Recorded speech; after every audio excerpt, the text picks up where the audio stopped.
নোবেলজয়ী doctor Mohammad ইউনূসকে প্রধান উপদেষ্টা করে অন্তর্বর্তীকালীন সরকার গঠনের সিদ্ধান্ত নেওয়া হয়েছে। এই সরকারের বাকি উপদেষ্টাদের বিষয়ে রাজনৈতিক দলগুলোর সাথে আলোচনা করে সিদ্ধান্ত নেওয়া হবে।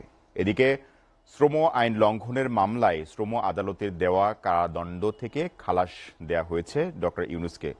শ্রম আপিল ট্রাইব্যুনালের রায়ের বিরুদ্ধে ডক্টর ইউনূস সহ অন্যদের করা আবেদনের শুনানি শেষে বিচারক এ রায় দেন।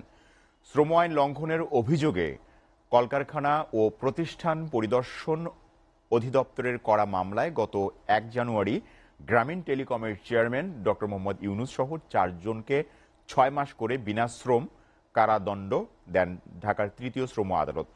এছাড়া প্রত্যেককে ৩০,০০০ টাকা অর্থদণ্ড দেওয়া হয়েছে। দণ্ডিত অপর ৩ জন হলেন গ্রামীণ টেলিকমের সাবেক ব্যবস্থাপনা পরিচালক আশরাফুল হাসান, পরিচালক নূরজাহান বেগম এবং মোহাম্মদ শাহজাহান।